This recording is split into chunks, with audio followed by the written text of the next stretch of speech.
Yo, YouTube, what's up with your boy, Sports and Fitness Rants? I'm back, guys. Click that like button. Subscribe to my channel. What's up, y'all? Welcome back, guys. Welcome back. Got another great video for you guys today. As usual, man, you guys know the deal on this channel. We must continue to put some respect on Michael Jordan. Put some respect on this man. Stop the lies, stop the narratives, stop them from rewriting the history. Set the record straight. That's what we must continue to do here. And in this video, we're going to talk about how Michael Jordan respected Phil Jackson. Right? It was a mutual respect there. Michael Jordan respected Phil Jackson. We're going to talk about this video because people try to make it seem like, Michael Jordan and, Phil Jackson, like, it was like, Michael Jordan, he was never going to win without Phil Jackson, man.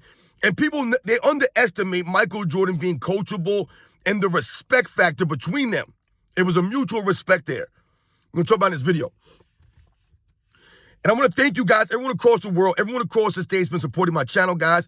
Truly humbling, guys. All the support, man. You guys commenting, liking my videos, sharing your stories with me.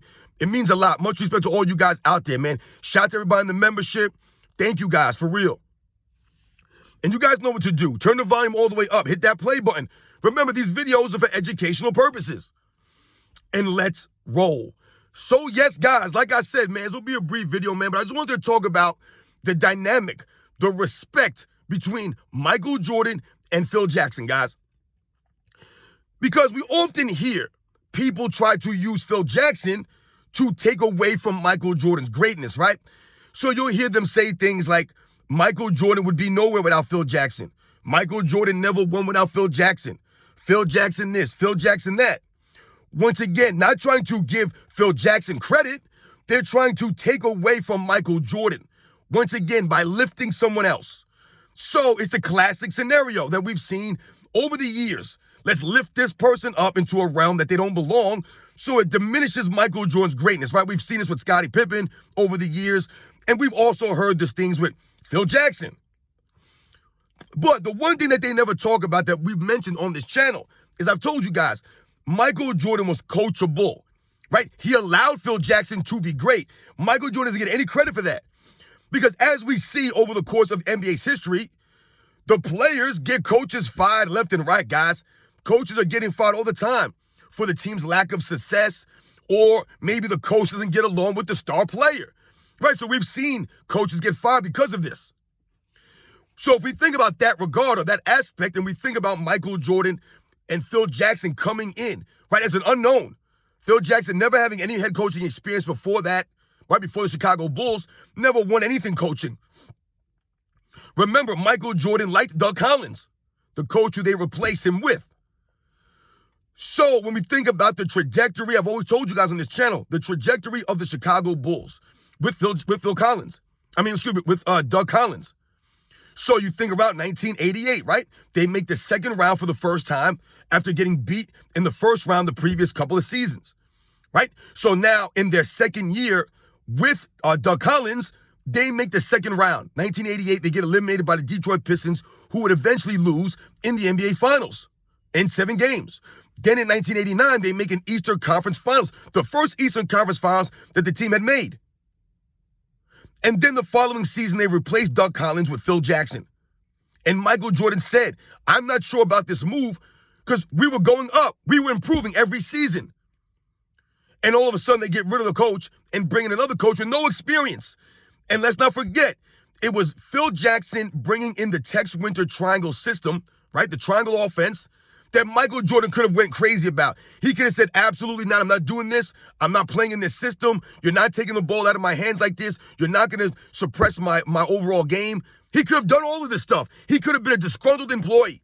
He could have been what? One of those prima donna superstar players. But Michael Jordan was never like that. Why? Because at the end of the day, Michael Jordan just wanted to win. That's all it was about. So what did he say?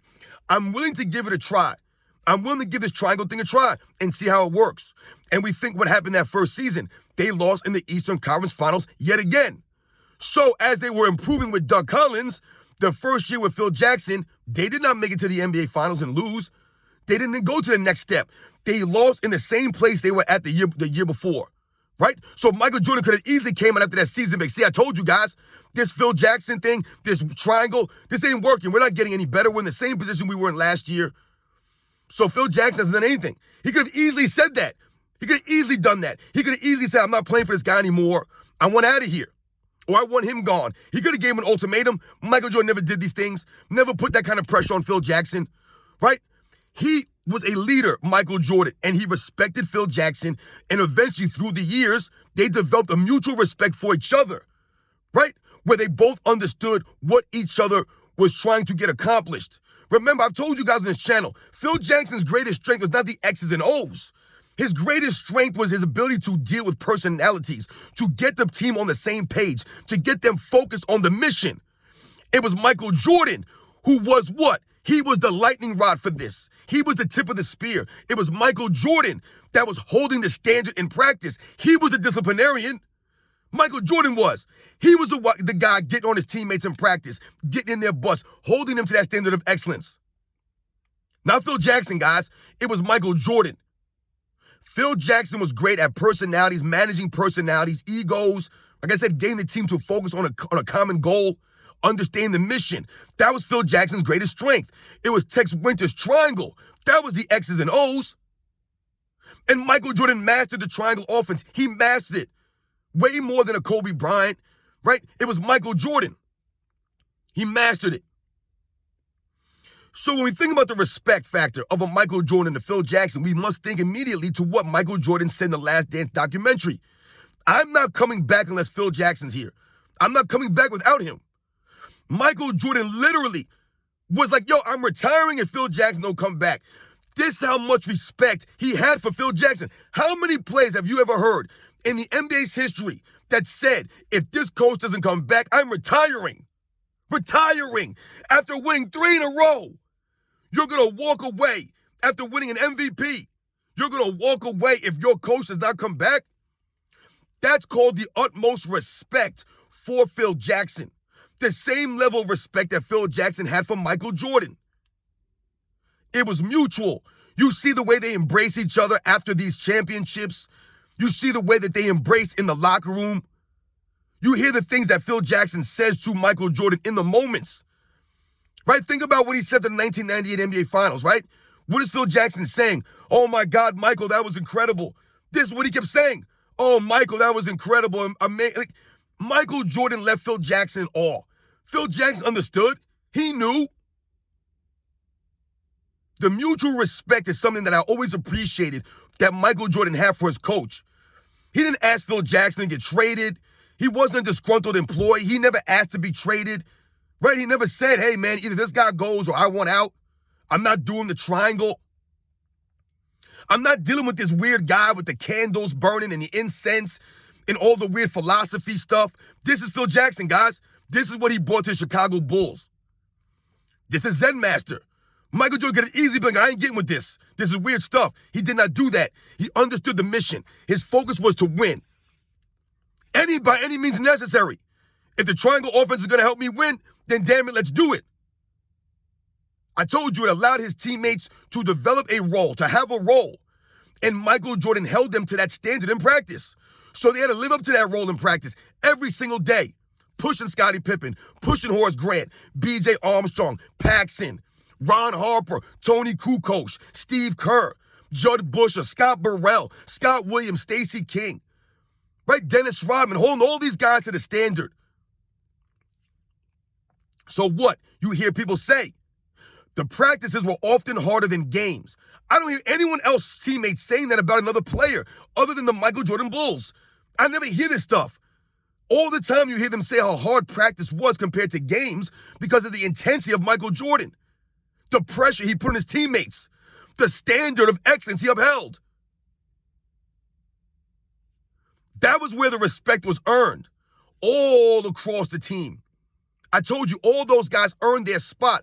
Whether they played 10 minutes a game in an NBA Finals or they only played a couple of minutes in a playoff game here and there, they earned their spot on that team by going through the fire with Michael Jordan and battling day in and day out. So shout out to Michael Jordan and Phil Jackson, right? The greatest, for me, when we think about the greatness of Michael Jordan, right? People try to take away from his greatness, like I said, by lifting up Phil Jackson. But at the same time, we must give credit to Michael Jordan for allowing Phil Jackson to be great. Once again, he didn't chase him out of town as a rookie head coach with no experience, bring in a different system after the Bulls were, like I said, were starting to win, and they were getting better. They were improving every season under Doug Collins. How many players would have been okay with that in the history of the NBA? You replace your head coach that you like after you guys have been improving. It wasn't like Doug Collins and the Bulls were getting worse every season or they were stagnant. They were literally getting better every year, pushing the Pistons further and further every year. And then you get rid of that guy. A lot of star players would not have been okay with that, guys. But Michael Jordan did not make a big deal about it. And he allowed Phil Jackson to come in and be great. And he earned the respect of Michael Jordan, just the way that Michael Jordan earned the respect of Phil Jackson. There was a mutual respect there. They were a great duo. We talk about Scottie Pippen and Michael Jordan a lot. It was Phil Jackson and Michael Jordan as far as a duo, a head coach and star player duo. They're one of the greatest duos of that, like when you think about that dynamic, right? The Bill Russells and the Red Auerbachs and the Greg Popoviches and the Tim Duncans. We think about those people, man, the dynamic between them. Like I said, the respect factor there. Michael Jordan literally saying, I'm not coming back without Phil Jackson. How many players have you heard say that? The man would rather retire on top. After winning 3 in a row and an MVP, he'd rather retire than play for another coach other than Phil Jackson. That's the grains of Michael Jordan. That's the grains of Phil Jackson. That's the respect they have between them, man. It's a thing of beauty, man. I'm so tired of people trying to tear down Michael Jordan by lifting up Phil Jackson to a realm. Once again, no one ever took away from Phil Jackson's greatness when they celebrate Michael Jordan. They never do. No other head coach is celebrated like Phil Jackson is for any other player. No one celebrates Greg Popovich to take away from Tim Duncan. No one does. Does anybody celebrate Chuck Daly to take away from Isaiah Thomas and the Pistons? No, they don't do these things. Only Michael Jordan, right? Do you ever hear anybody bring a Red Auerbach for the Celtics? No one ever brings a Red Auerbach.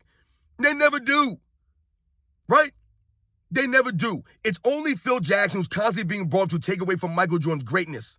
Meanwhile, Michael Jordan and Phil Jackson respected each other. And they both helped each other. I've told you guys on this channel, my stance is this. Michael Jordan, to me, would have won a championship regardless of Phil Jackson was there or not. Would he have won 6 championships without Phil Jackson? Probably not. Would they have 2 3-peats without a Phil Jackson? Maybe not. But for people to act as if Michael Jordan wouldn't have won anything without Phil Jackson's laughable. It's absolutely laughable. Because once again, what was the problem? What was holding back the Chicago Bulls? It wasn't necessarily coaching, even though, like I said, Phil Jackson was an upgrade from a Doug Collins, but it wasn't the coaching, the X's and O's that was holding the Bulls back. What was holding the Bulls back? The development of the other players. Scottie Pippen, Horace Grant, B.J. Armstrong, the Paxtons. It was these guys that Michael Jordan was waiting for. It wasn't a new coach. He was waiting for Pippen to get on his level. He was waiting for Horace Grant to get on his level. For Paxton and B.J. Armstrong to develop, get on that level. Right? They had to become mentally stronger. It wasn't about the on-court skills or the X's and O's on the court necessarily. It was the other aspects of the game that Michael Jordan needed help with. He was literally out there by himself. It wasn't like Phil Jackson saved Michael Jordan and the Bulls from mediocrity. They were floundering around. They had all this talent, but they weren't winning. No. It's no coincidence, right? That as soon as Scottie Pippen started to make an all-star team to develop into that kind of player, that all of a sudden Michael Jordan had a little bit of help, the Bulls were dominant. Right? Horace Grant started to help. B.J. Armstrong, Paxson, right? The Craig Hodges, the Cliff Livingstons, the Bill Cartwrights. These guys started to, right, fill a role. They started to get better. The continuity started to develop, the chemistry. This wasn't Phil Jackson's falling into the Bulls that was a mediocre team and all of a sudden they're in the playoffs. He came to a team that was in the Eastern Conference Finals the year before. The only team, guys, in 1989 to beat the Pistons that season was the 89 Bulls. They were the only team to beat them. The Pistons were undefeated in the postseason other than the 2 losses to the Chicago Bulls in the Eastern Conference Finals. Think about that. This is the team that Phil Jackson came to, man. With the best player in the league. Come on, man. It was mutual there, man. Phil Jackson's not Phil Jackson without Michael Jordan, guys. But Michael Jordan was always going to be Michael Jordan. He was Michael Jordan before Phil Jackson got there as a head coach. He had already won an MVP, a Defensive Player of the Year award, multiple All-Star selections, all defensive teams, all NBA firsts before Phil Jackson. This wasn't Phil Jackson coming into the Bulls and all of a sudden Michael Jordan became an All-Star and an All-NBA type player, an MVP candidate. He was already seen as the greatest player in the game.